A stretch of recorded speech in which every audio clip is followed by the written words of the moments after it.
আল্লাহ রাব্বুল আলামিন দুনিয়ার জমিনে আমাকে আপনাকে সৃষ্টি করার পরে সুখ দিয়েছেন, দুঃখ দিয়েছেন, হায়াত দিয়েছেন, মউত দিয়েছেন, রিজিক দিয়েছেন।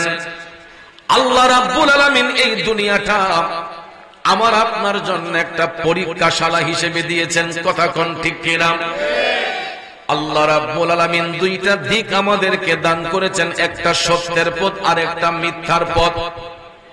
এই জন্য যুবক ভাইরা, যারা আল্লাহকে স্মরণ করবে, যারা আল্লাহর জিকির করবে, আল্লাহর হুকুম মান্য করবে, এরা হবে জান্নাতি। আর যারা আল্লাহর হুকুমের বাহিরে চলবে, এরা হবে জাহান্নামী। কথা কোন ঠিক কিনা? তাইলে আমরা জান্নাতি হতে চাই নাকি জাহান্নামী হতে চাই?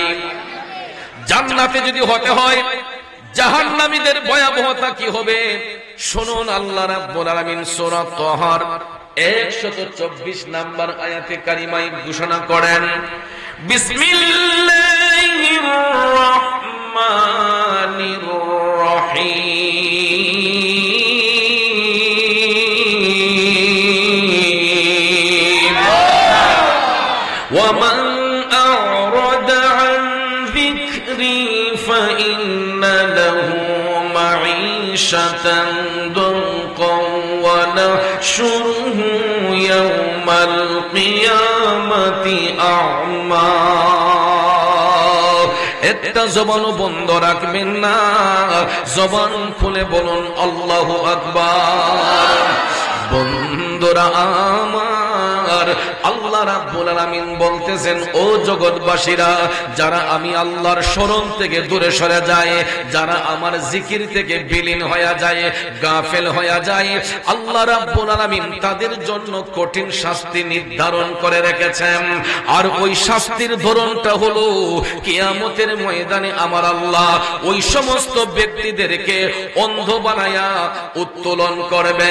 তাদের চোখের মধ্যে পর্দা লাগানো হবে, দৃষ্টি থাকা সত্ত্বেও ওই লোকগুলা তখন চোখে দেখতে পারবে না।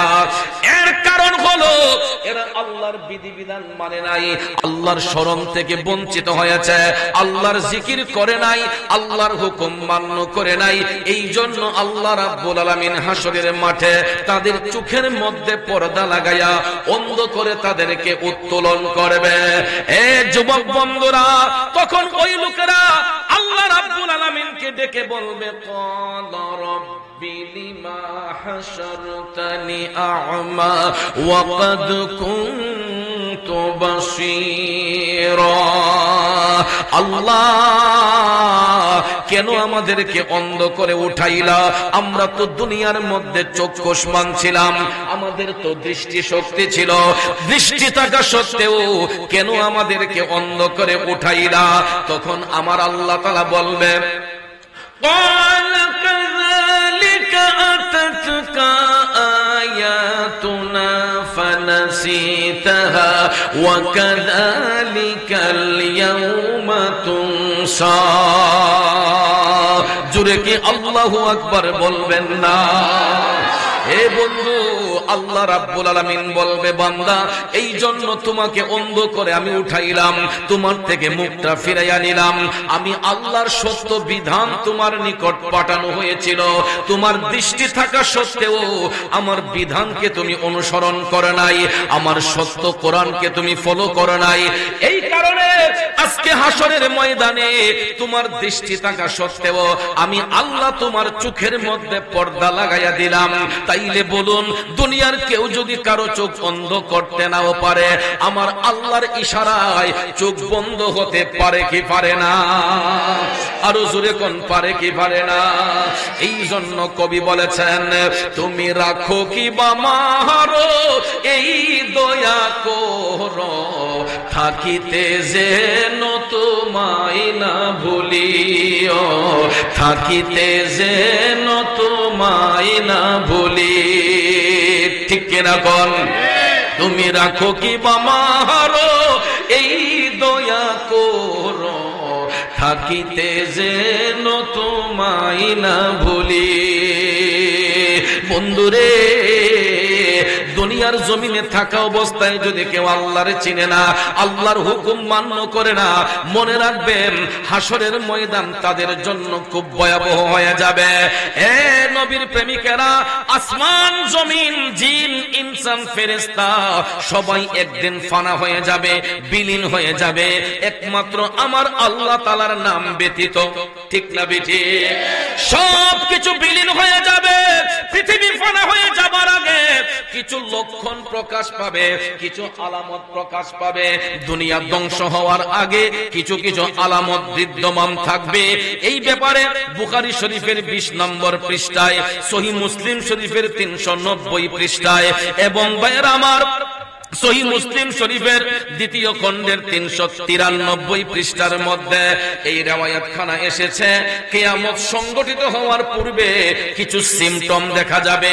ওই আলামত সম্পর্কে হাদিস শরীফের মধ্যে আল্লাহর হাবিব সাল্লাল্লাহু আলাইহি ওয়াসাল্লাম বলেছেন, পৃথিবীর 3টা জায়গায় ভূমিধস অনেক কঠিনতম হবে, মানুষ তলিয়ে যাবে। 3 জায়গার মধ্যে ভূমিধসে অনেক মানুষ তলিয়ে যাবে। এই 3টা জায়গার নাম কি? 3টা জায়গা কোন কোন জায়গা? একটা হবে পৃথিবীর পূর্বাঞ্চল, আরেকটা হবে পৃথিবীর পশ্চিমাঞ্চল, আরেকটা হবে আরব ভূখণ্ড। কয়টা জায়গায়? 3টা জায়গায় মানুষ ভূমিধসে তলিয়ে যাবে। বন্ধুরা আমার, বাবাজিরা আমার, একটা হলো পৃথিবীর পূর্বাঞ্চলে, অপরটি হলো পশ্চিমাঞ্চলে, আর একটি হবে আরব দ্বীপপুঞ্জে। বন্ধুরা আমার, বাবাজিরা, এই 3টা জায়গার মানুষগুলা তলিয়ে যাবে, কারণ এরা সত্য দেখার পরও সত্য মানে নাই।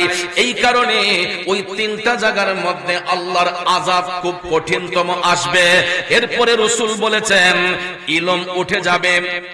কি উঠে যাবে? এলেম উঠে যাবে, অর্থাৎ আলেমদেরকে উঠিয়ে নেওয়া হবে। এর অর্থ হলো আলেমদের অন্তর থেকে এলেমকে বিদূরিত করা হবে। এটা মুসলিম শরীফের কথা, বুখারী শরীফের কথা। আলেমের অন্তর থেকে এলেমকে উঠিয়ে নেওয়া হবে। এবং ভাইয়ার আমার, শুধু তাই নয়, রাসূল বলেছেন অজ্ঞতা বৃদ্ধি পাবে। কিয়ামত হওয়ার পূর্বে, হাসরের ময়দান কায়েম হওয়ার আগে মানুষ শিক্ষিত হবে, কিন্তু তাদের স্বভাব চরিত্র থাকবে অজ্ঞ, মূর্খদের ন্যায়। শিক্ষিত লোকের খাসিয়ত থাকবে কার ন্যায়? মূর্খদের ন্যায়। শুধু তাই নয়, আল্লাহর হাবিব হাদিস শরীফের মধ্যে এটাও বলেছেন, কিয়ামত সংগঠিত হওয়ার আগে অবৈধ সঙ্গম বৃদ্ধি পাবে। অবৈধ সঙ্গম বৃদ্ধি পাবে, যেটাকে আমরা অনেক সময় পরকীয়া বলি, নষ্টামি বলি, নোংরামি বলি, জিনা বলি, ব্যভিচার বলি। কিয়ামত সংগঠিত হওয়ার আগে এই জিনার কাজটা বৃদ্ধি পাবে। মানুষ অন্যায় কাজ করবে, সীমা লঙ্ঘন করবে। আল্লাহর হাবিব বলেছেন, নির্লজ্জভাবে গরু ছাগলের মতো, নির্লজ্জভাবে গরু ছাগলের মতো অবৈধ সংযম করা হবে।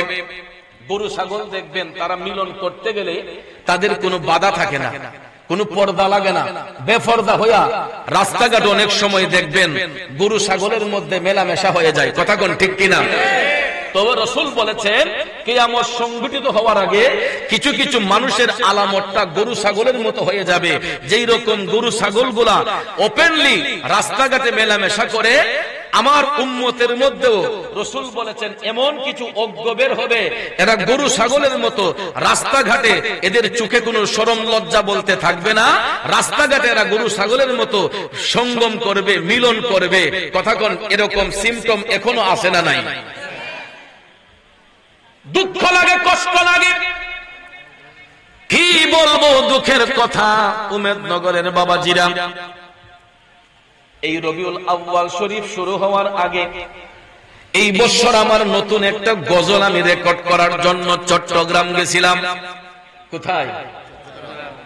সি বিচে গেছিলাম, পর্যটন area, Cox's Bazar, Noida, Patenga sea beach. চট্টগ্রামের পতেঙ্গা সি বিচে গিয়েছিলাম। তখন আমি যখন রেকর্ড করতে গেছি, গজল রেকর্ড করব, ভিডিও করব, তো ভাবলাম একটু সাইডে চলে যাই। সি বিচের সাইডে যখন গেলাম, তখন আমার নবীর হাদিস শরীফের কথা অনুযায়ী কিছু সিম্পটম আমি দেখলাম। পাথরের চিপার মধ্যে শরম লজ্জা বলতে কিছু নাই।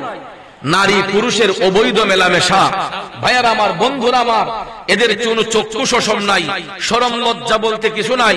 এই হাদিস শরীফের ভাষ্য অনুসারে আমার মনে হয়ে গেল, আমি আজকে হাদিসটা পড়তেছি আর ওই দৃশ্যটা আমার চোখের মধ্যে ভেসে গেল যে আমার রাসূল ১৫০০ বছর আগে যেই ভবিষ্যৎবাণী দিয়েছেন এইগুলা এখন আমরা অক্ষরে অক্ষরে দেখতেছি। কথা কোন ঠিক না বেঠিক?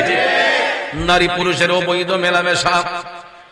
বন্ধুরা আমার, বাবাজিরা, রাসূল বলেছেন গরু ছাগলের মতো রাস্তাঘাটে অবৈধ সঙ্গম করা হবে। বড়রা ছোটদেরকে মন্দ বলবে, ছোটরা বড়দেরকে সম্মান করবে না, বড় ছোটের মধ্যে কোনো ভেদাভেদ থাকবে না। বন্ধুরা আমার, বাবাজিরা, বর্তমান সময়ের মধ্যে আমরা এইগুলা দেখতে পাই কি পাই না? এক সময় আমরা মুরব্বী যদি বসা থাকতেন, ছোট্ট বাচ্চারা এই সাইডে দেখেছে না, অনেক সময় দেখা যাইতো ছোট বাচ্চারা যেখানে বসে আছে মুরব্বীরা গেলে বাচ্চাগুলা ওইটা চেয়ারটা আগায়া দিছে। কথা কোন ঠিক কিনা? এখন আমি দেখতে পাই, আমরা দেখতে পাই ছোট্ট বাচ্চাগুলা বসে থাকলেও মুরব্বীরা হাইটা গেলেও পায়ের উপর পাও তুলে বসে থাকে, পায়ের উপর পাও তুলে বসে থাকে। ইজ্জত সম্মান বলতে কিছু নাই, মান ইজ্জত বলতে কিছু নাই। মুরব্বীদের সম্মান আমরা সঠিকভাবে দিতে পারি না। আর অনেক সময় দেখা যায় আমাদের কিছু কিছু মুরব্বীদের খাসিয়তের কারণে অনেকেই আমাদেরকে সম্মানও দিতে চায় না। ঠিক কিনা বলুন? এটা আমার দয়াল নবীর ভবিষ্যৎবাণী। এ নবীর প্রেমিকেরা, আমার মদিনার কামলিওয়ালা নবী শুধু এটা বলেন নাই, আরো বলেছেন কিয়ামত সংগঠিত হওয়ার আগে পুরুষদের সংখ্যা কমে যাবে, নারীদের সংখ্যা বেড়ে যাবে। পুরুষদের সংখ্যা কমে যাবে, নারীদের সংখ্যা বেড়ে যাবে। আমাদের বাংলাদেশের মধ্যেও বর্তমানে আদমশুমারির গণনা সূত্রে এখন পর্যন্ত দেখা গেছে একটা পুরুষের গণনা হিসেবে ৩ জন নারী। কয়জন? বর্তমানেও 18 কোটি জনগণের মধ্যে 1 ভাগ পুরুষ, 3 ভাগ নারী। আমরা হয়তো অনেকে চোখে পড়ে না, কিন্তু নারীদের সংখ্যা বর্তমানেও গণনা সূত্রে অনেক বেড়ে গেছে, 3 গুণ বেড়ে গেছে। কয় গুণ? আমার রাসূল হাদিস শরীফের মধ্যে ১৫০০ বছর আগে বলেছেন, হাসরের ময়দান কায়েম হওয়ার আগে পুরুষের সংখ্যা কমে যাবে, নারীদের সংখ্যা বৃদ্ধি হবে। পুরুষের সংখ্যা কমে যাবে, নারীদের সংখ্যা বেশি হবে। এবং ভাইয়ার আমার, বন্ধুরা আমার, আল্লাহর হাবিব সাল্লাল্লাহু আলাইহি ওয়াসাল্লাম বলেছেন কিয়ামত সংগঠিত হওয়ার আগে বড় দাজ্জাল ব্যতীত আরো ৩০ জন দাজ্জালের আবির্ভাব হবে। কয়জন? বড় দাজ্জালের আবির্ভাব হওয়ার আগে আরো ৩০ জন দাজ্জালের আবির্ভাব হবে। কে বলেছেন? দয়াল নবী বলেছেন। কে বলেছেন? আমার নবী বলেছেন কিয়ামত সংগঠিত হওয়ার আগে, হাসরের ময়দান কায়েম হওয়ার আগে, বড় দাজ্জালের আবির্ভাবের পূর্বে আরো ৩০ জন দাজ্জালের আবির্ভাব হবে। এরা প্রত্যেকটা দাজ্জালি নবুয়তি দাবি করবে। নাউজুবিল্লাহ কোন? আপনারা কি বলেন নবুয়তের দরজা খোলা না বন্ধ? নবুয়তের দরজা খোলা না বন্ধ? আমার রাহমাতাল লিল আলামিন সর্বশ্রেষ্ঠ নবী এবং সর্বশেষ নবী, যার পরে আর কোন নবুয়ত নাই। আমার নবীর মাধ্যমে নবুয়তের দরজা আল্লাহ বন্ধ করে দিয়েছেন। কথা বলেন ঠিক না বিঠে? এ নবীর প্রেমিকেরা, গভীর মনোযোগ। আমার মদিনার কামলিওয়ালা নবীর মাধ্যমে নবুয়তের দরজা বন্ধ। কিয়ামত পর্যন্ত আর এই নবুয়তের দরজা খোলা হবে না। কিন্তু দাজ্জালের আবির্ভাবের পূর্বে আরো ৩০ জন দাজ্জাল আবির্ভাব হবে। এরা প্রত্যেকেই নিজেকে নবুয়তি দাবি করবে। এটা আমার নবী ভবিষ্যৎবাণী দিয়েছেন, ৩০ জন দাজ্জালের আবির্ভাব হবে। এরা সকলেই নবী দাবি করবে, নবুয়তি দাবি করবে। কিন্তু ভাইয়ার আমার, এদের মধ্যে কয়েকজনের আবির্ভাব হয়েছে, যেমন মুসাইলামাতুল কাজ্জাব। কে? মুসাইলামাতুল কাজ্জাব। আরেকটার নাম হচ্ছে তালহা ইবনে খালিদ, আরেকটার নাম হচ্ছে তালহা ইবনে খালিদ, আরেকটা হচ্ছে আওসাদ আনুসি, আরেকটা হচ্ছে শাহাজ, আরেকটা হচ্ছে মির্জা গোলাম আহমদ কাদিয়ানি। কথা কোন ঠিক না ঠিক? মির্জা গোলাম আহমদ কাদিয়ানি আর যারা বাকি আছে এরাও নিশ্চয় আবির্ভাব হবে কিয়ামত সংগঠিত হওয়ার পূর্বে। আমার নবী বলেছেন এই ৩০ জন দাজ্জালের আবির্ভাব হবে। মির্জা গোলাম আহমদ কাদিয়ানি, যাদেরকে আমরা মুসলমান বলি না, কথা কোন ঠিক কিনা? কারণ এই কাদিয়ানি মির্জা গোলাম আহমদ সে নবুয়তি দাবি করছিল। কথা কোন ঠিক কিনা? মুসাইলামাতুল কাজ্জাব নবুয়তি দাবি করছিল। তারপরে তালহা ইবনে খালিদ নবুয়তি দাবি করছিল। রাসূল বলেছেন এরকম আরো 30 জন দাজ্জাল নিশ্চয়ই কিয়ামত সংঘটিত হওয়ার পূর্বে এদের আবির্ভাব হবে। কিন্তু ভাইয়ার আমার, বন্ধুরা আমার, আল্লাহ রাব্বুল আলামিন প্রত্যেকটা দাজ্জালকে ধ্বংস করে দিবে। কথা কোন ঠিক না বেঠিক? কারণ ওই দাজ্জালের বংশধর যারা হবে এদের সম্পদ বৃদ্ধি করা হবে। কি করা হবে? আমার মদিনার কামলিওয়ালা নবী বলেছেন ধন সম্পদ বৃদ্ধি পাবে। ফুরাত নদী নিজের গুপ্ত ধন ভান্ডার খুলে দেবে, যার ফলে সোনার পাহাড় গড়ে উঠবে। এটাও মিশকাত শরীফের মধ্যে এসেছে 469 নম্বর পৃষ্ঠার মধ্যে। মিশকাত শরীফের 469 নম্বর পৃষ্ঠায় রাসূল বলেছেন কিয়ামত সংঘটিত হওয়ার পূর্বে ধন সম্পদ বৃদ্ধি পাবে। ফুরাত নদীর নিচে গুপ্ত ধন ভান্ডার খুলে দেওয়া হবে, যার থেকে স্বর্ণের পাহাড় উত্তোলন হবে। এই ফুরাত নদীর, যেই ফুরাত নদীর পানি ইমাম হুসাইন সহ আহলে বায়াতের জন্য বন্ধ করা হয়েছিল, এই ফুরাত নদীর নিচে স্বর্ণের পাহাড় রয়েছে। ওই পাহাড়টা আল্লাহ ভাসমান করে দিবেন। এমন পরিমাণ মানুষ সম্পদের মালিক হবে। কিন্তু ভাইয়ার আমার, এগুলা দাজ্জালের স্বভাব চরিত্র তাদের মধ্যে বিদ্যমান দেখা দিবে। এই জন্য রাসূল বলেছেন কিয়ামতের পূর্বে ধন সম্পদ এমন ভাবে বাড়বে, ফুরাত নদীর তলদেশ থেকে স্বর্ণের পাহাড় গজিয়ে উঠবে। কিন্তু তা সত্ত্বেও ওই মানুষগুলা জাহান্নামে নিক্ষিপ্ত হবে। কারণ সম্পদ যখন বৃদ্ধি হয় দেখবেন কিছু কিছু মানুষের মধ্যে দিল পাষাণ হয়ে যায়। কথা কোন ঠিক কিনা? সম্পদ বেড়ে গেলে অনেক মানুষ অহংকারী হয়ে যায়। কথা বলেন ঠিক না ঠিক? সম্পদ বেড়ে গেলে দেখবেন অনেক মানুষের অহংকার বেড়ে যায়, তাকাব্বুরি বেড়ে যায়। গরিবদেরকে দেখতে পারে না, আত্মীয় স্বজনদেরকে ঘৃণা করে, গরিব আত্মীয় স্বজনদেরকে পরিচয় দেয় না। এমন আছে না নাই? রে নবীর প্রেমিকেরা শুনুন, হাদিস শরীফের মধ্যে আমার মদিনার কামলিওয়ালা নবী বলেছেন হাসরের ময়দান যখন কায়েম হবে গো, ওই সমস্ত লোকদের সঙ্গে আমার সম্পর্ক ছিন্ন থাকবে। দুনিয়ার জমিনে সম্পদের মালিক হইয়া, সম্পদের প্রাচুর্যের মালিক হইয়া যারা নিকটতম আত্মীয় স্বজনকে পরিচয় দেয় নাই, আত্মীয়তার হক যারা ছিন্ন করেছে, যারা বড়লোকি দেখিয়েছে, যারা গরিমা দেখিয়েছে, রাসূল বলেছেন হাসরের ময়দানে ওই সমস্ত ব্যক্তিদের সঙ্গে আমার কোনো সম্পর্ক থাকবে না, তাদের সঙ্গে আমার সম্পর্কটা ছিন্ন থাকবে। তাইলে বলুন, এই বর্তমান সময়ের মধ্যে এই রকম অহংকারী কিছু বড় লোক আত্মীয় স্বজন আছে না নাই? কথা কয় আছে না নাই? দেখবেন বড় লোক আত্মীয় রাজধানী ঢাকার মধ্যে 5 তলা বাড়ি করছে, 10 তলা বাড়ি করছে। উমদনগর থেকে গরিব একজন আত্মীয়র পরিচয়ে ঢাকা রাজধানীতে গেছে।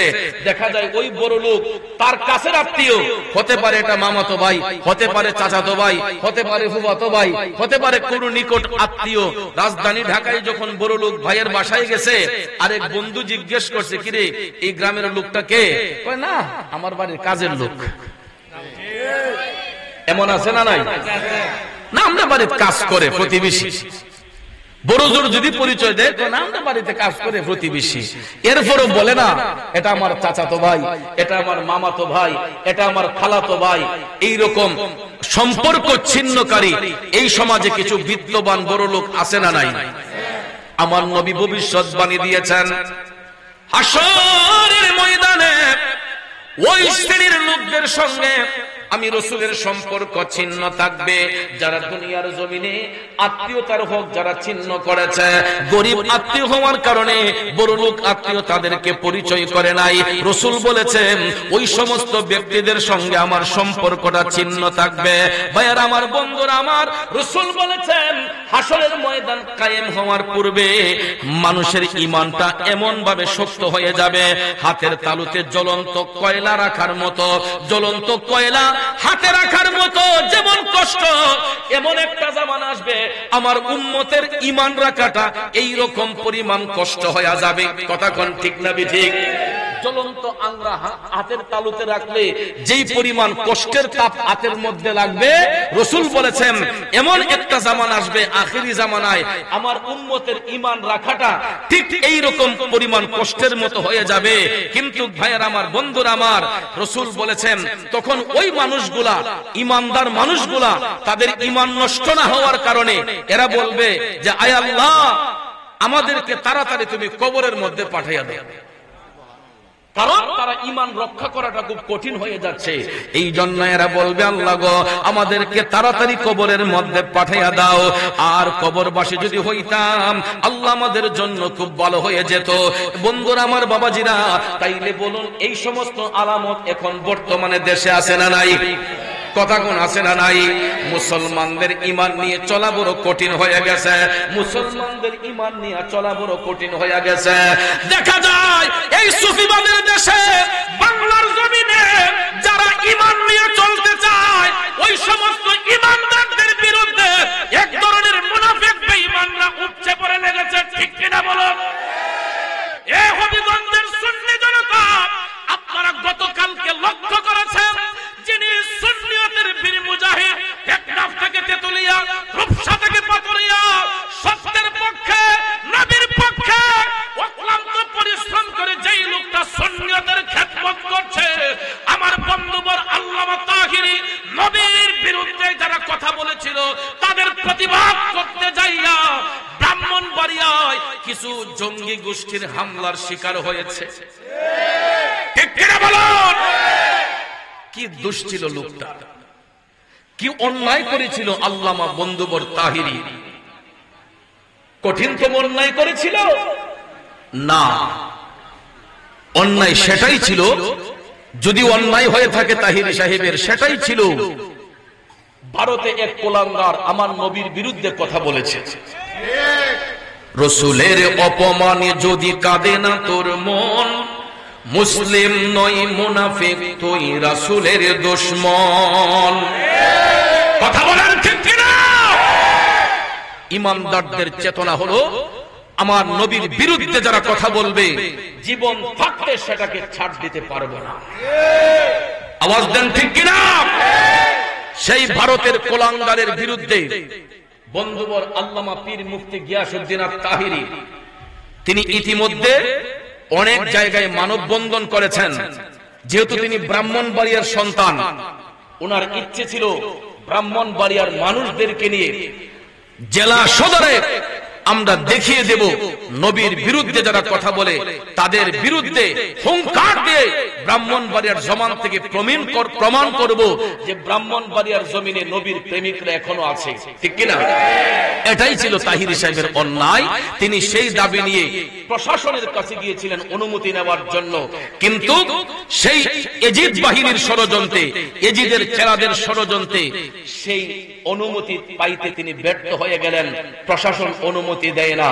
আমার লজ্জা হয় যে আমরা যাদেরকে নিরাপত্তাকারী মনে করি, যারা জনগণের নিরাপত্তা দিবে, সেই ব্রাহ্মণবাড়িয়ার প্রশাসনের দায়িত্বে যিনারা রয়েছেন, এখানে কোন মুসলিম আছে কিনা আমার সন্দেহ আছে। কারণ মুসলিম যদি হয়ে থাকেন, হুসাইনি মুসলমান যদি হয়ে থাকতেন, তাহলে সেখানে অনুষ্ঠানে বাধা প্রদান করবেন, নিষেধাজ্ঞা করবেন, এটা কোন মুসলমান করে দিতে পারে না।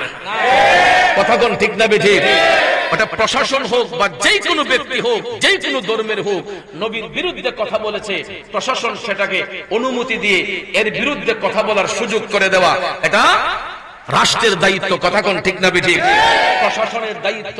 সেখানেও আল্লামা তাহিরি ব্যর্থ হয়ে গেলেন। ব্যর্থ হয়ে তিনি যখন ওনার গন্তব্যে যাচ্ছেন, বাড়িতে যাচ্ছেন, সুন্নিদের হাতে কি কোনো লাঠিসোঁটা থাকে? সুন্নিদের ঈমানে আমার নবীর ভালোবাসা আছে।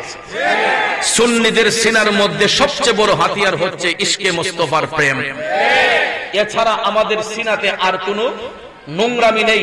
আমাদের সিনার মধ্যে শুধু আছে মুস্তাফার প্রেম। কথা কোন ঠিক কিনা? ভাইয়েরা আমার, বন্ধুরা আমার, নবীর ভালোবাসা অন্তরে নিয়ে ব্রাহ্মণবাড়িয়ায় মানববন্ধন করতে না পেরে ব্যর্থ হয়ে আমার বন্ধুবর যখন গন্তব্যে যাচ্ছেন, এমন সময়ে দেখা যায় মাথার মধ্যে টুপি পরে, পরনে পাঞ্জাবি, যাদের হাতে থাকার কথা ছিল কোরআন, যাদের হাতে থাকার কথা ছিল হাদিস। কথা কোন ঠিক কিনা? না কোরআন শরীফ না হাদিস শরীফ, ওই সমস্ত তথাকথিত ইয়াজিদ মার্কা আলেমদের মাথায় টুপি, কিন্তু হাতের মধ্যে লম্বা লম্বা বাঁশের লাঠি। এই লম্বা লম্বা বাঁশের লাঠি দিয়ে আল্লামা বন্ধুবর পীর মুফতি গিয়াসউদ্দিন তাহিরির গাড়িটাকে ভেঙে দিয়েছে। সমস্যা হয়েছে? কোনো সমস্যা নেই। সুন্নিদের গাড়ি একটা নয়, 1 লক্ষ গাড়ি যদি ভাঙা হয়, সুন্নিদের অন্তর থেকে নবীর ভালোবাসা মুছে যাবে না। আওয়াজ করেন ঠিক না বেঠে? আমাদের ধন সম্পদ কিছুর প্রয়োজন নাই, টাকা পয়সার প্রয়োজন নাই, লাঠি সোটার প্রয়োজন নাই, অস্ত্র প্রয়োজন নাই। আমাদের প্রয়োজন আমাদের আকা রহমাতাল লিল আলামিন নবীর গোলামি। ঠিক কিনা বলেন? আরো জোরে কোন ঠিক কিনা? এই আল্লাহু আকবার, ইয়া রাসূলুল্লাহ।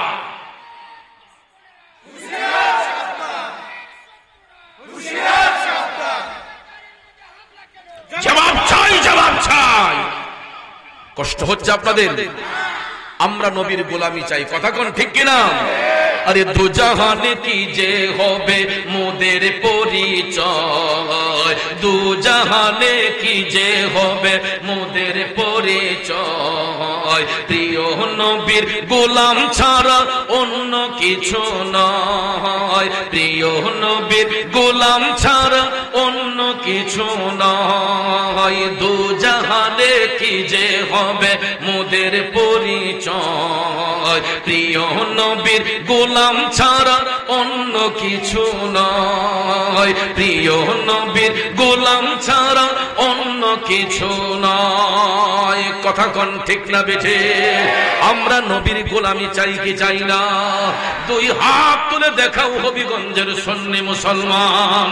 নারায়ে তাকবীর, নারায়ে রিসালাত, আহলে সুন্নাত ওয়াল জামাত। নবী ওলির দুশমনেরা, নবী ওলির দুশমনেরা তাহিরি সাহেবের কিছু হলে, তাহিরি সাহেবের কিছু হলে, বন্ধুরা আমার ভুলে যাবেন না, তাহিরি একটা ব্যক্তির নামই নয়, তাহিরি একটা প্রতিষ্ঠানের নাম। আল্লামা তাহিরি একটা ব্যক্তি নয়, একটা প্রতিষ্ঠান, যার ডাকে টেকনাফ থেকে তেতুলিয়া, রূপসা থেকে পাতুরিয়া, তার আহ্বানে লক্ষ কোটি সুন্নি মুসলমান নিজের বুকের তাজা রক্ত ঢেলে দিয়ে সুন্নিয়তকে জয় করার জন্য আল্লামা তাহিরির পক্ষে কাজ করবে ইনশাআল্লাহ। আমাদের হবিগঞ্জ আগামীকাল আমি যতটুকু শুনেছি মানববন্ধন হবে। আমাদের কি ইমানি দায়িত্ব নয় সেটা? ইমানি দায়িত্বে সেই মানববন্ধনে অংশগ্রহণ করা দরকার আছে না নাই? কথা কোন আছে না নাই? এই হবিগঞ্জের মুসলমান ভুলে যাবেন না, এই বাংলাদেশ কোন বাতিল ফেরকার দেশ নয়, কোন লামাযহাবির দেশ নয়, কোন খারিজির দেশ নয়, কোন মুনাফিকের দেশ নয়। এই বাংলাদেশ হচ্ছে বাবা শাহজালালের দেশ, এই বাংলাদেশ 12 আউলিয়ার দেশ, এই বাংলাদেশ 360 আউলিয়ার দেশ, এই বাংলাদেশ সুফিবাদীদের দেশ, এই বাংলাদেশ সুন্নি মুসলমানের দেশ। এই দেশের মধ্যে যদি কোন জঙ্গি গোষ্ঠী মাজারে হামলা করে, মন্দিরে হামলা করে, বাংলার প্রত্যেকটা সুন্নি মুসলমান প্রতিবাদের দুর্গ গড়ে তুলবে ইনশাআল্লাহ। বহু সহ্য করেছি, আর সহ্য করা যাবে না। আমাদের ঈমানের উপর আঘাত করেছে, ঈমানের উপর আঘাত করেছে। আমার বাবাকে গালি দেন, 100 বার ক্ষমা করে দেব। আমার মাকে তুলে গালি দেন, 100 বার ক্ষমা করে দেব। আমি মুরাদ চৌধুরীকে অহরহ ভণ্ড বলছেন, 100 বার ক্ষমা করে দেব।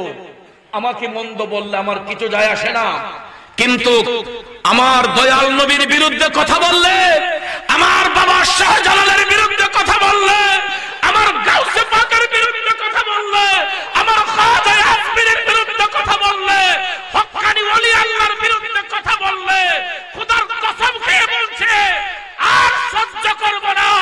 মাঠে ময়দানে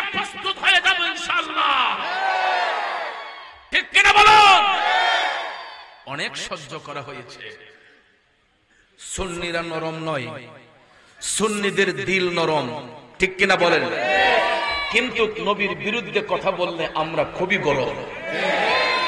যেটা দেখেছিল কারবালার ময়দানে ৭২ জন হুসাইনি মুসলমান, ২২,০০০ এজিদের সৈনিক। জয় কি হুসাইনের হয়েছে না এজিদের হয়েছে?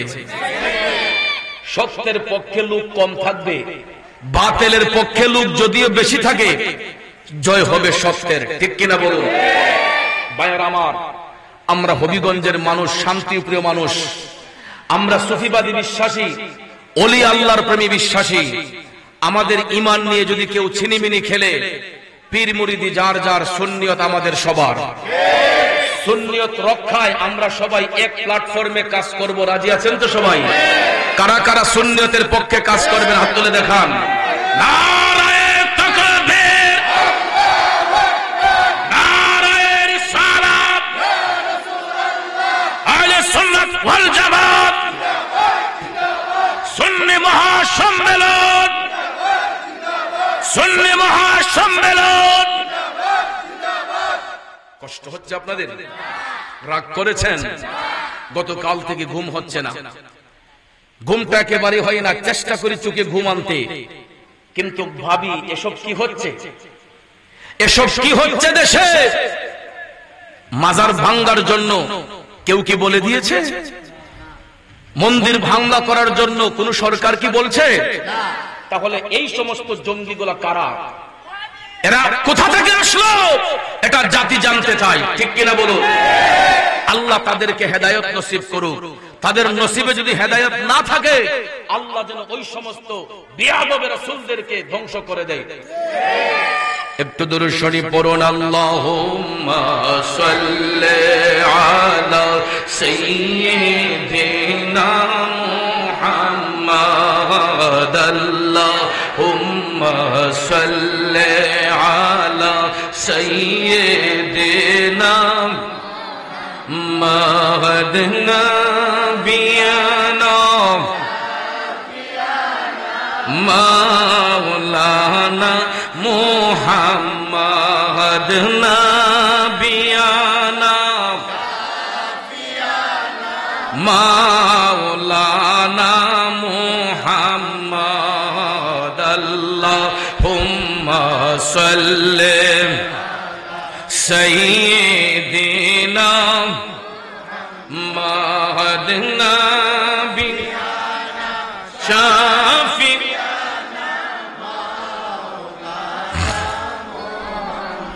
বাবাজিরা আমার, কষ্ট হয়েছে আপনাদের? জাহান্নামের আলামতের কথা বলেছিলাম। হাসরের ময়দান কায়েম হওয়ার আগে কি কি আলামত দেখা দিবে, ওই কথাগুলো আপনাদের সামনে বলেছিলাম। বাজানো, আমার মদিনার কামলিওয়ালা নবী বলেছেন, কিয়ামত সংঘটিত হওয়ার আগে পুরুষের চাইতে নারীর সংখ্যা বৃদ্ধি হবে, আর পুরুষগুলা নারীদের কাছে জিম্মি হয়ে যাবে। কি হয়ে যাবে? পুরুষগুলা নারীদের কাছে জিম্মি হয়ে যাবে। আপনারা দেখবেন কিছু কিছু পরিবারে এখনো নারীদের কাছে পুরুষরা জিম্মি হয়ে আছে। কথা কোন ঠিক না বেঠিক? নড়াচড়ি করতে পারে না, একটু বড় করে কথা বললে জেল জরিমানার হুমকি দেখায়, হুমকি দমকি দেয়, আমার গোষ্ঠী বড়, এই বড় সেই বড়। তখন দেখবেন কিছু কিছু পুরুষ ইজ্জতের ভয়ে ওই নারীর কাছে জিম্মি হয়ে থাকে। কথা কোন আছে না নাই?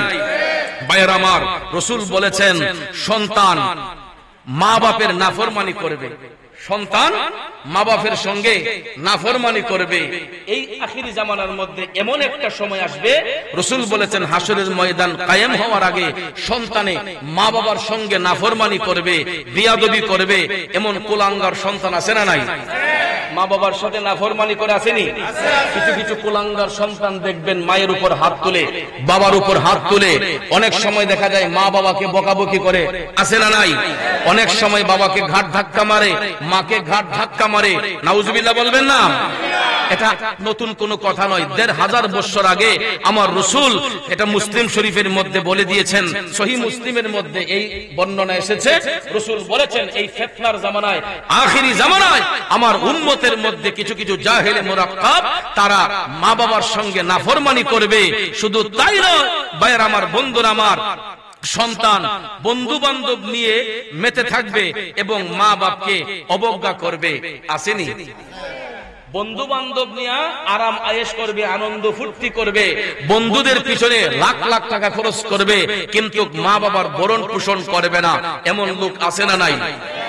আরে মা বাবাকে দুঃখ দিলে নামাজ রোজা যাই বিফলে, মা বাবাকে দুঃখ দিলে নামাজ রোজা যাই বিফলে, মার কলিজায় আঘাত দিলে খোদা সহে না, আল্লাহ নবীজির দয়া তারা পাবে না। কথা কোন ঠিক না বেজে? বন্ধুরা আমার, ও যুবক বন্ধুরা, পায়ে হাত ধরে বলবো রে, অনেকের ঘরে হয়তো মা আছে বাবা আছে, তোমাদের পায়ে ধরে বলবো যুবক, চলার কারণে ব্যবহারের কারণে বন্ধু বান্ধবের পাল্লায় পইরা কোনদিন মা বাবাকে ধমক দিয়া কথা বইল না, কোনদিন মা বাবার সঙ্গে বেয়াদবি কইল না।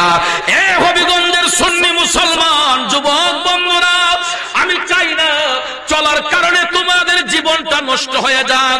এ যুবক বন্ধু, আমরা দেখতে পাই অনেক ছেলেগুলা নেশাগ্রস্ত হইয়া মা বাবার উপর হাত উঠায়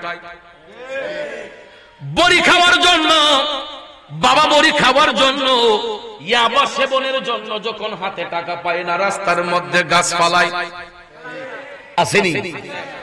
বন্ধুদের আড্ডা মারে, দুই চারটা বন্ধু মিলে রাস্তার মধ্যে ছিনতাই করে, ডাকাতি করে, চুরি করে, আরেকজনের দিলের মধ্যে আঘাত করে, ওই সন্তানগুলা মা বাবারে কলঙ্কিত করেন, ঠিক না বিঠি?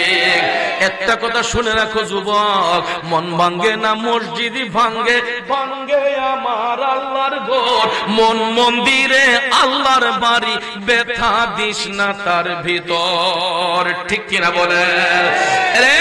যুবক বন্ধুরা, হারাম খাবার জন্য আরেকটা সরল দিলের মধ্যে আঘাত দিয়া চুরি করো, ডাকাতি করো, চুরি ডাকাতি কইরা যখন টাকা পয়সা নে, ওই টাকা পয়সা তো হালাল কাজে বের হয় না, এই টাকাগুলা দিয়ে হারাম খায়, ইয়াবা খায়, ফেন্সি খায়, বিভিন্ন নেশা পানি করে, কথা কোন ঠিক না বেঠি? কিন্তু ভাইয়ার আমার মনে রাখবা, যেই শক্তি বাহাদুরি দেখায় আরেকজনের পকেট মাইরা টাকা আনতেছে, যেই শক্তি বাহাদুরি দেখা আরেকজনের প্রতি জুলুম করতেছে, একটা বার বিবেকরে রাতের বেলা ঘুমাইয়া প্রশ্ন করবেন, আমি যে এই শক্তিটা দেখাইলাম, আমি যে এই বাহাদুরিটা দেখাইলাম, এই শক্তি বাহাদুরিটা আমারে দান করছে কে? আরো জোরে কোন কে?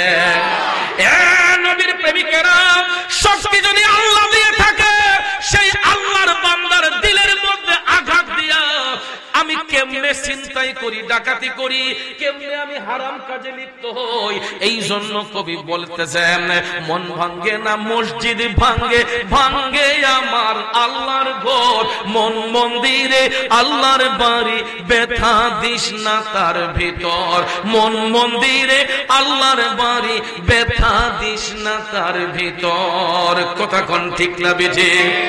বন্ধুরে, এই জন্য হাসরের ময়দান কায়েম হওয়ার আগে আমার মদিনার কামলিওয়ালা নবী বলেছেন, বন্ধু বান্ধবের আড্ডায় পইরা কিছু কিছু ছেলে মা বাবার দিলের মধ্যে আঘাত দিবে, তাদেরকে অবজ্ঞা করবে, তাদের চিকিৎসা সেবা করবে না, তাদেরকে হসপিটালে নিবে না। এরা দেখবেন মা বাবারে টাকা দিতে গেলে হিসাব করে, বন্ধুদের পিছনে টাকা খরচ করতে গেলে কোনো হিসাব লাগে না। শাস্ত্রলে বইয়া 500 খরচ করে লাগে, 1000 টাকা খরচ করে লাই, কিন্তু দেখবেন মা বাবা হাসপাতালে চিকিৎসা করবে, টাকা চাইলে আমি টাকা দিন কই থেকে, বলে কি বলে না? এ নবীর প্রেমিকারা শুধু তাই নয়, আমার মদিনার কামলিওয়ালা নবী বলতেছেন, মসজিদে লোকেরা শোরগোল করবে, হাসরের ময়দান কায়েম হওয়ার আগে যাবে মসজিদে নামাজ পড়ার জন্য, কিন্তু মসজিদে নামাজ পড়তে গিয়া এরা শোরগোল করবে, হট্ট গন্ডগোল করবে। এই দৃশ্য এখন আমাদের দেশে আছে না নাই?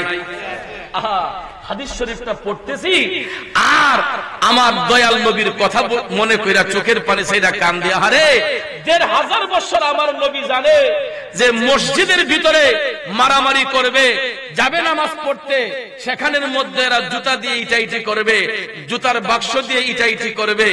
১৫০০ বছর আগে রাসূল বলেছেন যে মসজিদের ভিতরে অপ্রীতিকর কাজ হবে, যাবে নামাজ পড়ার জন্য, সিজদা করবে আল্লাহকে, কিন্তু সেখানে যাবে এরা ফ্যাশন করতে, এরা আসলে আল্লাহকে খুশি করার জন্য নয়, ব্যক্তি ফায়দা হাসিল করার জন্য মসজিদের মধ্যে প্রবেশ করবে। ঠিক কিনা বলেন?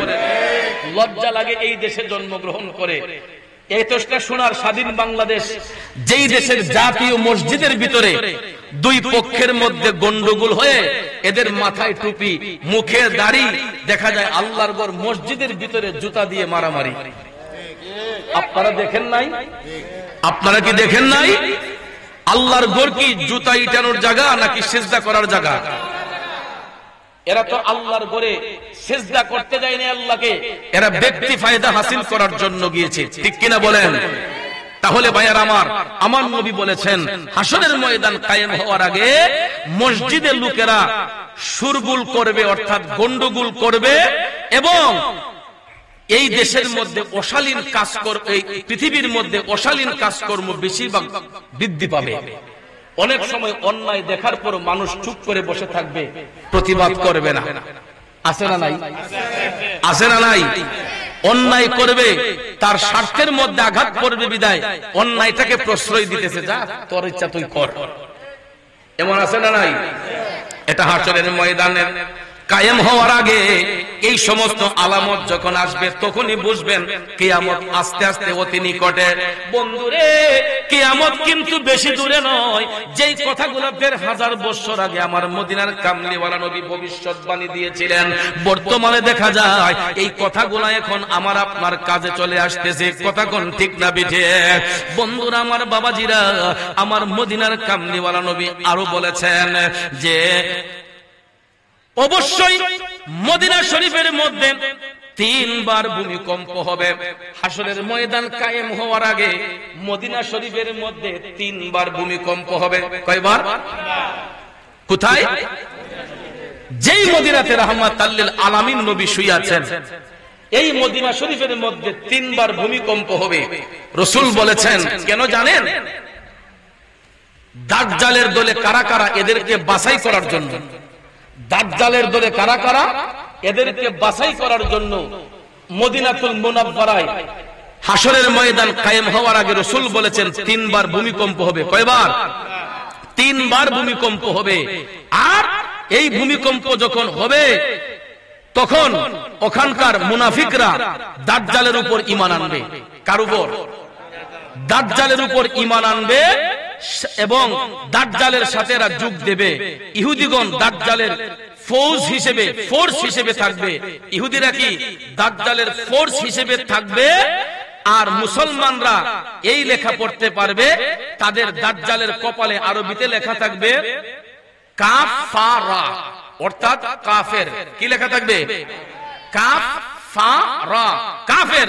এই ৩টা অক্ষর দাজ্জালের কপালের মধ্যে লেখা থাকবে। রাসূল বলেছেন যে হাসরের ময়দান কায়েম হওয়ার পূর্বে ৩ বার ভূমিকম্প হবে, তখন লোকেরা দাজ্জালের প্রতি এরা ঈমান আনবে, দাজ্জালকে বিশ্বাস করে দাজ্জালের দলে আসবে।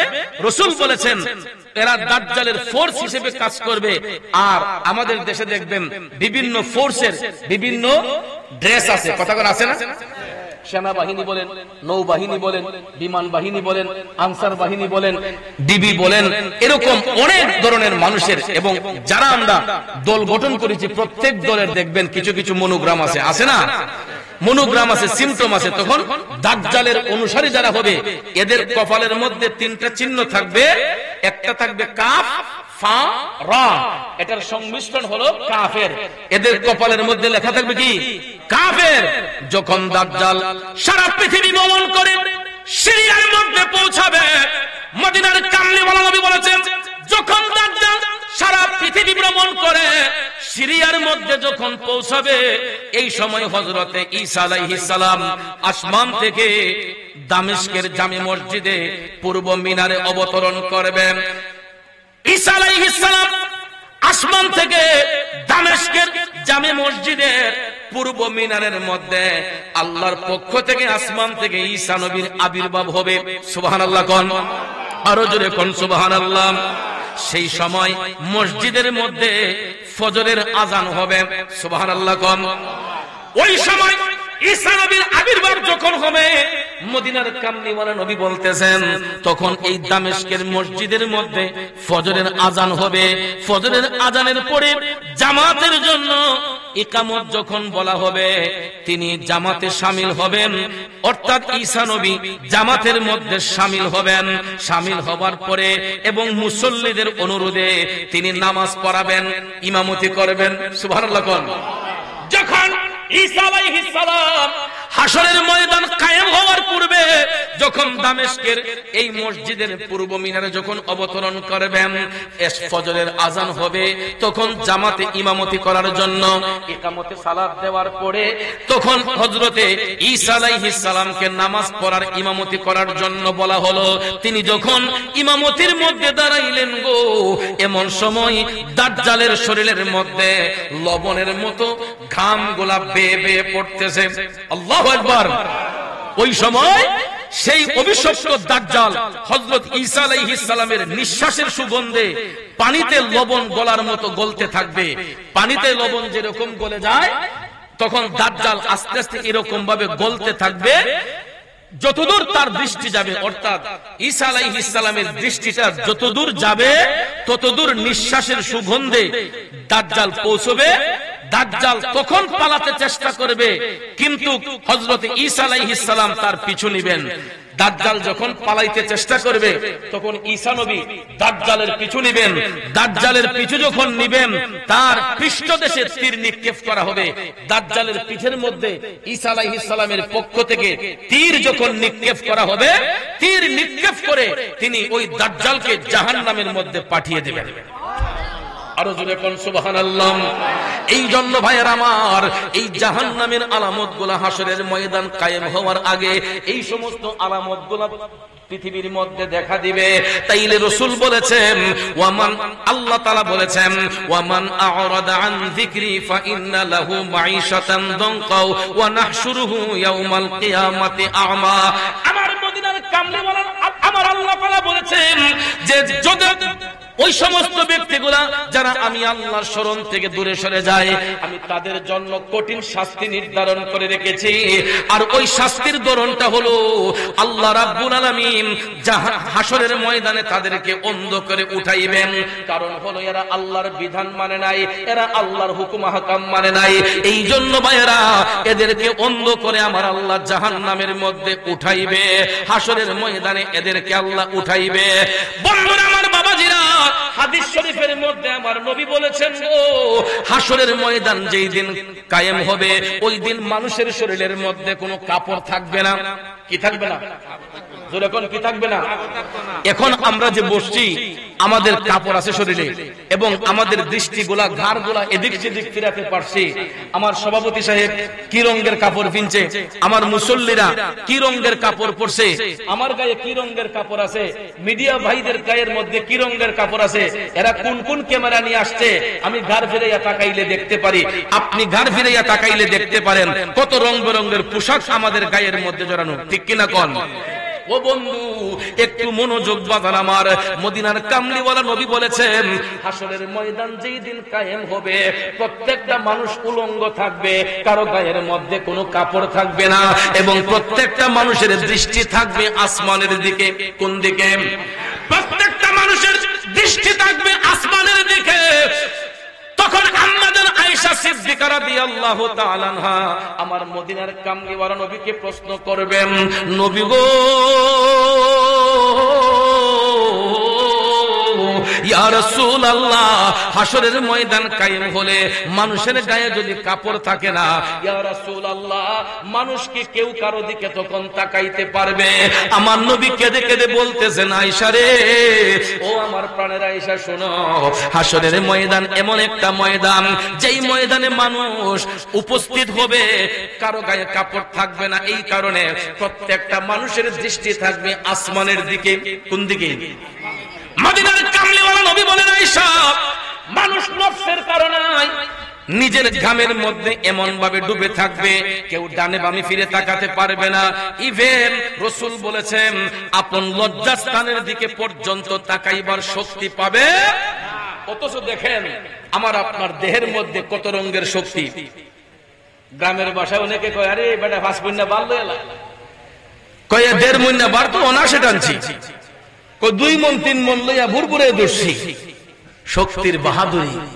কিন্তু হাসরের ময়দান যেদিন কায়েম হবে, শক্তি সামর্থ্য সব চুরমার হয়ে যাবে।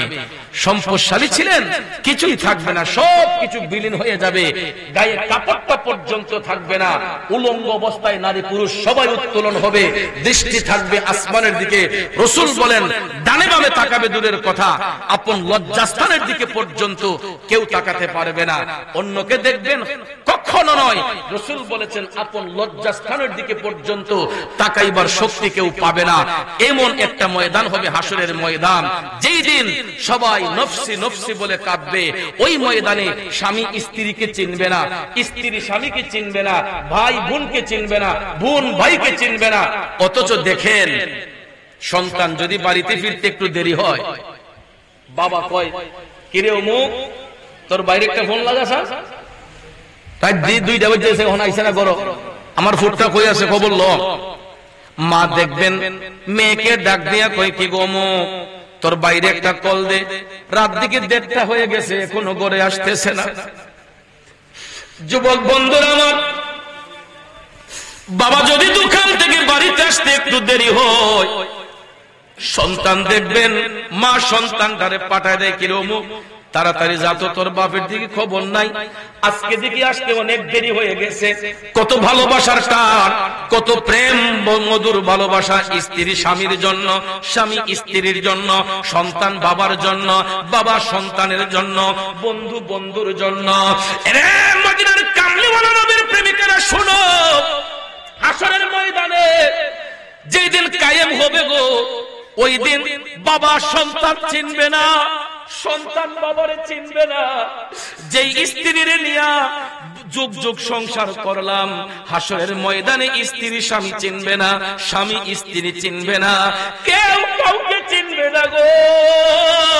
সবাই নফসি নফসি বলে কাঁদবে, সবাই নফসি নফসি বলে কাঁদবে রে, কেউ কাউকে চিনবে না। ওই কঠিন মুহূর্তে আমার মদিনার কামলিওয়ালা নবী মাকামে মাহমুদের মধ্যে বৈশা আমার নবী কাঁদবে, ইয়া রাব্বি হাবলি উম্মতি, ইয়া রাব্বি হাবলি উম্মতি। জোরে বলেন ইয়া রাসূলুল্লাহ। কিয়ামতের ময়দানে যেদিন কায়েম হবে, ইয়া নফসি নফসি বলে কাঁদবে সকলে, ঠিক কিনা?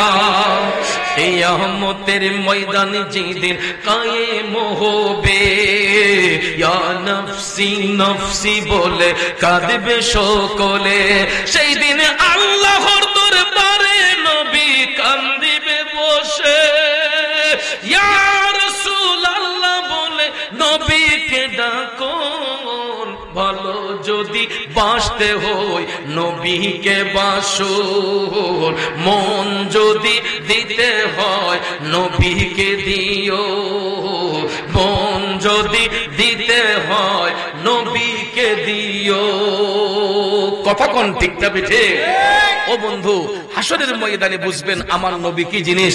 দুনিয়াতে হয়তো অনেকে কিছু কিছু মুসাফির তালাভ করে, কই ও তো নবী লিয়া ভাড়াভাড়ি করে কি লাভ, নামাজ পড়তাম রোজা রাখতাম, ঠিক না বেটি? কই খারইয়া করলি গীতা, বইয়া করলি গীতা, ইতা লইয়া মাতামাতি না কইরা নামাজ কান পড়ুন, কোন রকম নামাজ কান পড়া যাও। কিছু কিছু সেমা ইমানদার আসেনি, আমার চাচাই হইতা সেমা ইমানদারের থেকে খারাপ ইমান বহুত বালা, এরপরে সেমা ইমানদার বালা না, ঠিক না বেটি? সেমা দেখা ইতা লাউ তো দে যাও তো দে, কথা কোন ঠিক না বেটি? যেটা সেমা ইতা দেখবেন লাউ তো দে যাও তো দে, মুমিনের লোক চলে মুনাফিকের লোক চলে, না জানি বুট একটা কম পাইলাই, কথা কোন ঠিক না বেটি? বুটের দাম দেয় কয় না বা বলে মিল্লা চলা বালা, কইনি কইনি মিল্লা চললে বলে বইয়া বইয়া করুক। কেন? আমার নবীকে ইজ্জত দিবেন, সেখানে বসবেন কেন? নবীর সম্মানে কিয়ামে মুস্তাফায় দাঁড়িয়ে রাসূলকে সালাম দেব, সেখানে বসার কোনো দরকার কি?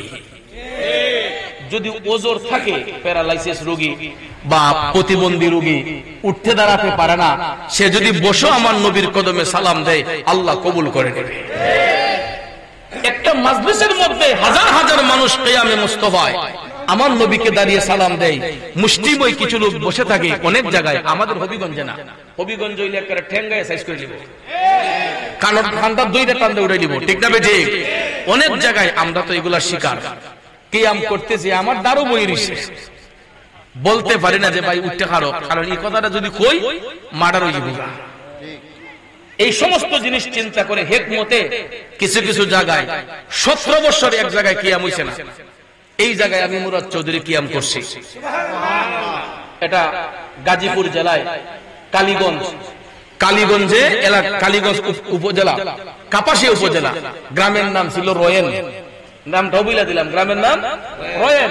সেখানে আজ থেকে প্রায় 10 বছর আগে 17 বছর কিয়াম হইছে না। ওই জায়গার মধ্যে আমি আজ থেকে 10 বছর আগে কিয়াম করছি। এলাকার মুরব্বীরা আমার দুইটা কান্দা শুরু করছে, চৌধুরী সাহেব 17 বছর আমরা এর কিয়াম হইছে না। আবেদ শাহ মাদানী রহমাতুল্লাহ আলাইহি ওফাতের পরে ওইখানে ইমামে রাব্বানী দরবার শরীফের অনেক মুরিদান ছিল।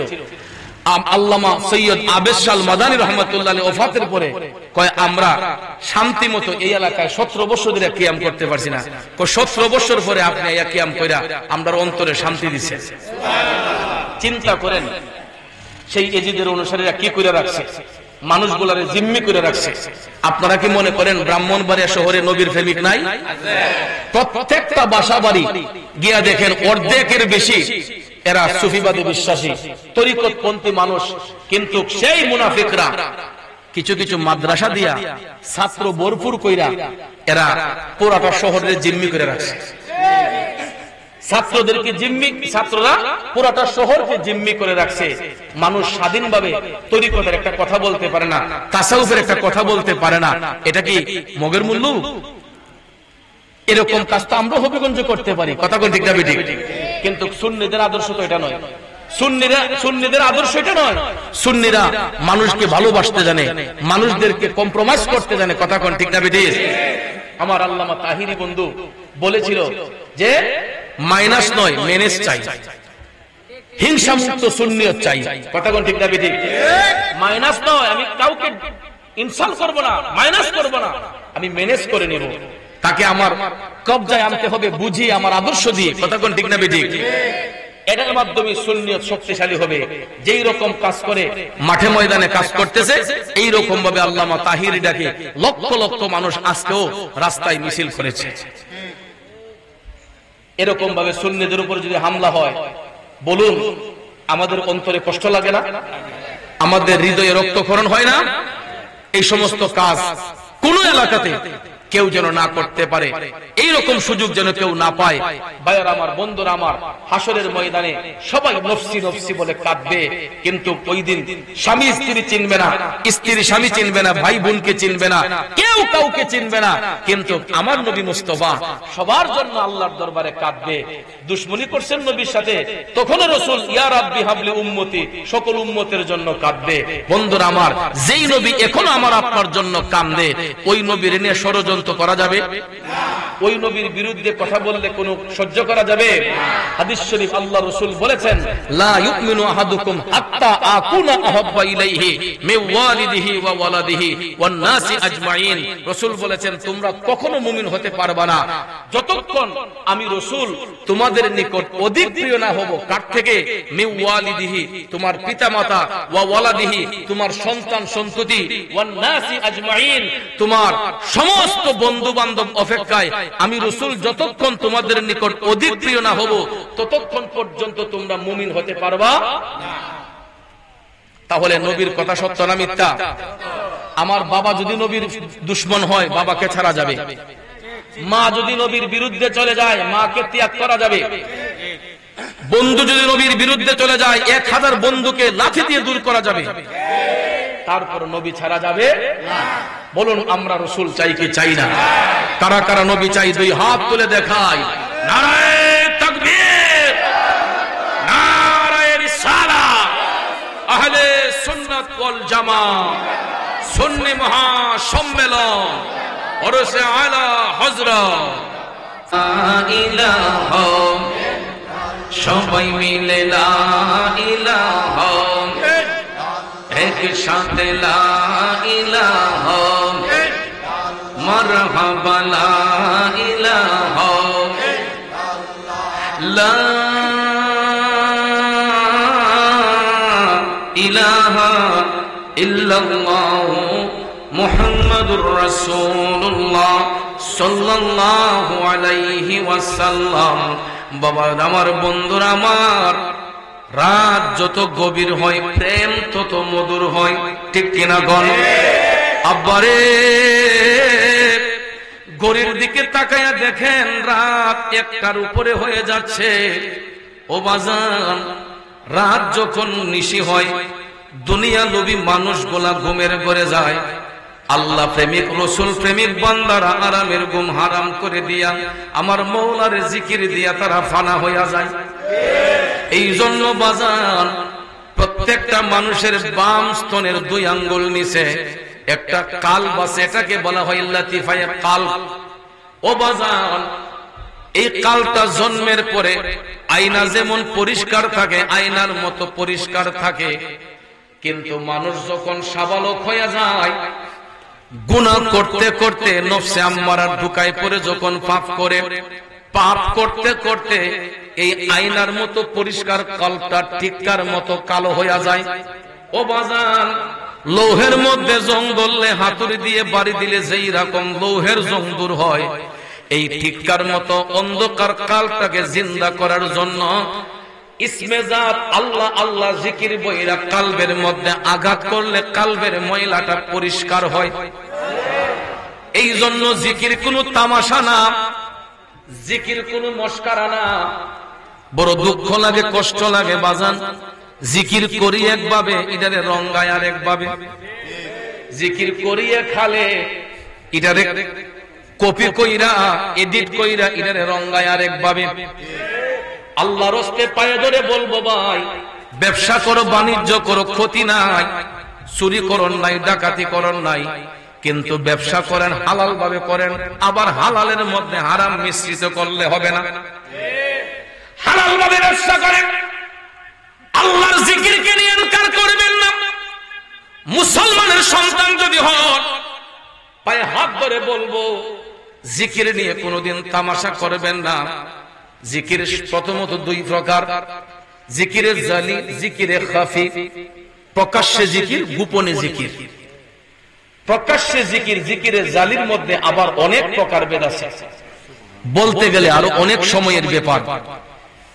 নফিস বাতের জিকির আছে, পাসান পাস জিকির আছে, কালবের জিকির আছে, তারপরে জিকিরে জালি আপনার ইসমে জাতের জিকির আছে, অনেক ধরনের জিকির আছে যেইগুলা তরিকতের শায়েখদের কাছে গেলে, হক্কানি আলেমদের কাছে গেলে, আবার অজ্ঞ লোকের কাছে গেলে বুঝবেন না। হক্কানি আলেমদের কাছে গেলে এই জিকিরের ফজিলত, জিকির কি জিনিস, জিকির করলে লাভ কি হয়, এটা বোঝা যায়। আমরা তো নিজকে নিজে চিনি না, আল্লাহরে চিনব কিভাবে? মানুষের দেহের 3টা ভাগ আছে, একটা হলো ফানাফিল্লাহ, ফানাফির রাসূল, ফানাফির শায়েখ। কোন একটা মাহফিলে হয়তো বলেছিলাম দেহের ভাগ 3টা। কয়টা? ফানাফিল্লাহ, ফানাফির রাসূল, ফানাফির শায়েখ। জগতের মানুষ 3টা প্রেমে কান্দে। এক কান্দে মহান মওলার প্রেমে, আরেক কান্দে মহান নবীজির প্রেমে, আরেক কান্দে মহান মুর্শিদের প্রেমে, জগতের প্রেমে। কথা কোন ঠিক না ঠিক? এই জন্য আব্বা এই দেহটার আগে চিনতে হবে, এরপরে আরেকজনকে নিয়ে মন্দচারী গাইবেন। আমরা যে অন্যের মন্দচারী গাই, আমরা তো নিজের দেহের সাথে নিজে বাহাদুরি করতে পারি না। বেশি দূরে নয়, আমরা রূপের দিকে তাকায় দেখেন, কেউ চেহারাটা ফর্সা, কেউটা কালা, কেউ শ্যামবর্ণ, কেউ উজ্জ্বল বর্ণ, ঠিক নেই ভাই? কিন্তু হরেক রকমের মানুষ আমি দেখতেছি। আপনার মুখের মধ্যে কয়টা দাগ আছে, কয়টা ব্রণ আছে, কিন্তু আপনার দেহের মধ্যে এই এতগুলো দাগ থাকার পরেও আপনি আপনার মুখের যে অঙ্গগুলো আছে দেখেন তো, তাকাইয়া কোনো একটা অঙ্গ নিজের চোখ দিয়ে দেখা যায়? উপরে তাকাইলে তো আসমানটা দেখা যায়, নিজের মাথার তালুটা কেউ দেখতে পারছে? চোখের উপরে কপাল, একবার বলেন তো নিজের কপালটা দেখা যায়নি? নিজ চোখ দিয়া নিজের কপালটা দেখা যায় না। মাধ্যম লাগে কি লাগে না? মাধ্যম কি? আয়না। তা আয়না ছাড়া আমরা বাহাদুরি করতে পারি না। আয়না হলো রূপ দেখার একটা মাধ্যম। কথাটা বোঝার চেষ্টা করবেন, আয়না হলো রূপ দেখার। অথচ এই আয়না যদি ভেঙে দেই, আমি কি নিজের রূপটা নিজে দেখতে পারি?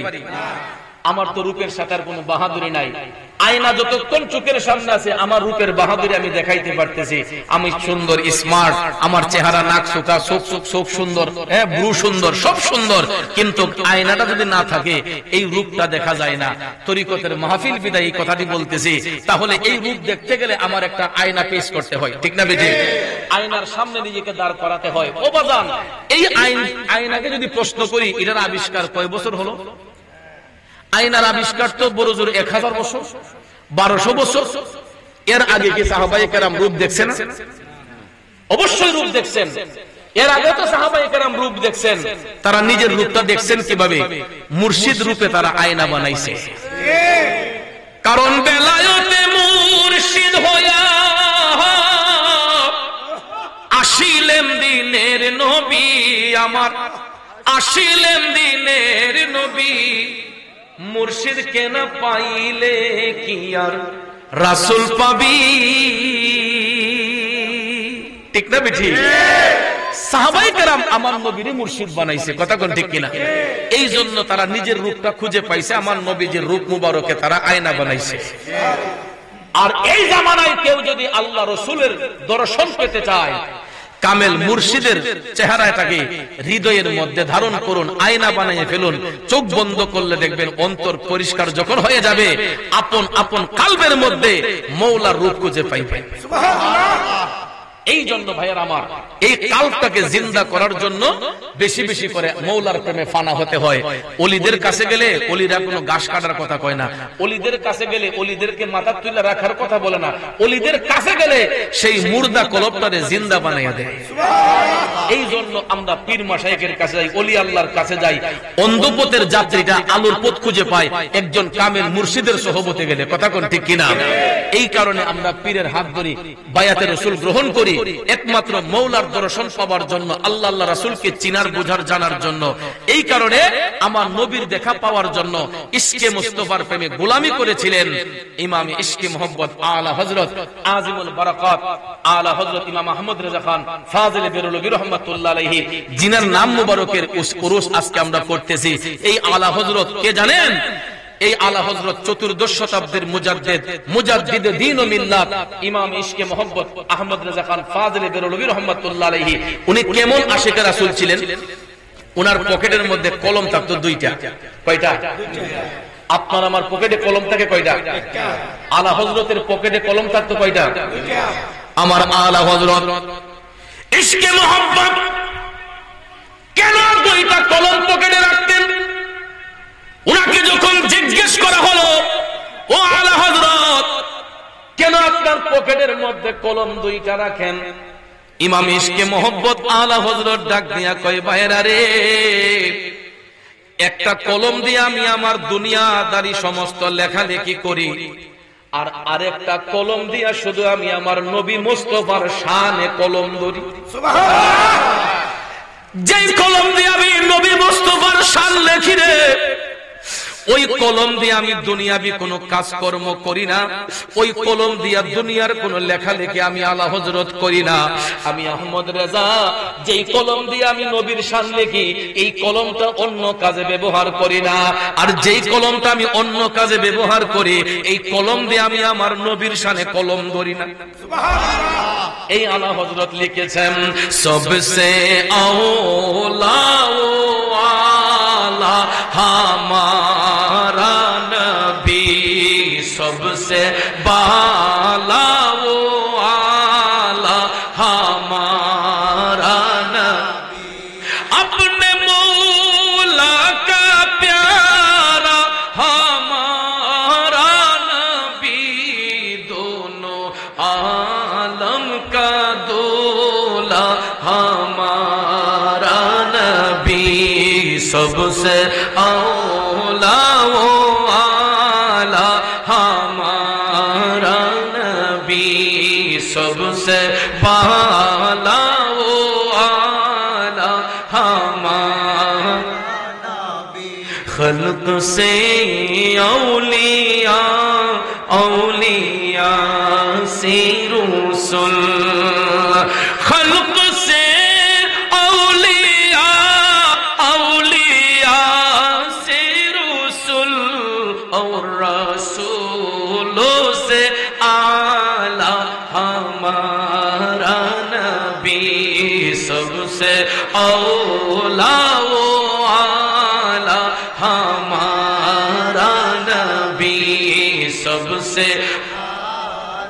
وہ اعلیٰ ہمارا بج میں آخر کا شمع فیروزے ہوا بج میں آخر کا شمع فیروزے ہوا نور اول کا جلوہ ہمارا نبی سب سے اولیٰ و اعلیٰ ہمارا نبی سب سے بالا و اعلیٰ ہمارا آسمانوں کے اوپر سب نبی رہ گئے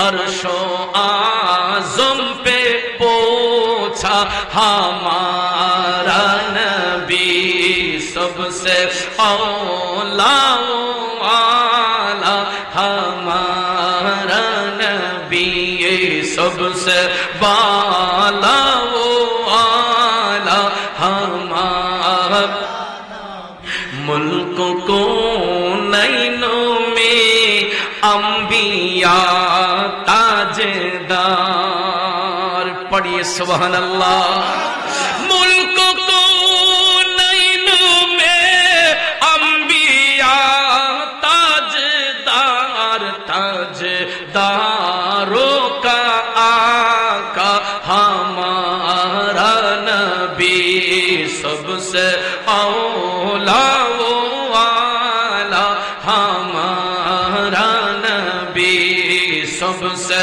بالا و ہمارا غمزدوں کو روزہ مشددی جی کے غمزدوں کو روزہ مشددی جی کے بے قصو کا سہارا ہمارا نبی سب سے اولیٰ و اعلیٰ ہمارا نبی سب سے بالا و اعلیٰ ہمارا সকলে বলি মারহাবা আমার আলা হযরত ইশকে মোহব্বত এই নবীর শানে এরকম ভাবে হৃদয় স্পর্শ করা নাত শরীফগুলো লিখতেন সারা রাত যদি আলা হযরতের নাত শরীফ আপনাদেরকে শোনাই তারপরও আলা হযরতের শান আমার নবীর শানে এতগুলো শান লিখেছেন এগুলো পড়ে শেষ করা যাবে না